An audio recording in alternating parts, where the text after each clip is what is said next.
అప్పుడు చంద్రశేఖరరావు గారు కూడా ఆయనకున్న పరిస్థితులు ఏమున్నాయో కానీ ఆయన ఈ ఈ అరెస్టును ఖండించలే ఆయన కూడా.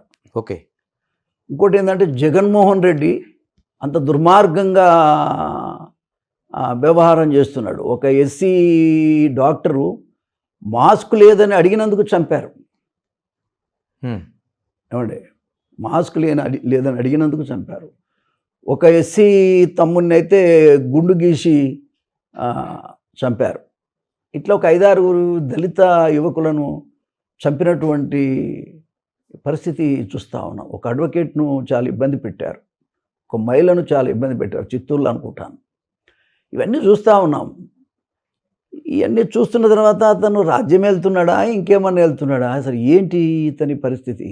ఈ రకంగా చేస్తున్నాడు. రెండోది చివరికి చంద్రబాబు నాయుడిని అరెస్ట్ చేసి లోపల పెట్టాడు. ఇది కక్షపూరితంగా జరుగుతున్నటువంటిది తప్ప రాజకీయంగా కాదు ఇది అనేటువంటిది నా మనసుకు వచ్చి నేను చాలా తీవ్రంగా జగన్మోహన్ రెడ్డి మీద ప్రెస్ కాన్ఫరెన్స్ పెట్టి చాలా తీవ్రంగా మాట్లాడాను. చాలా తీవ్రంగా మాట్లాడి నువ్వు ఓడిపోతున్నావు అని చెప్పాను.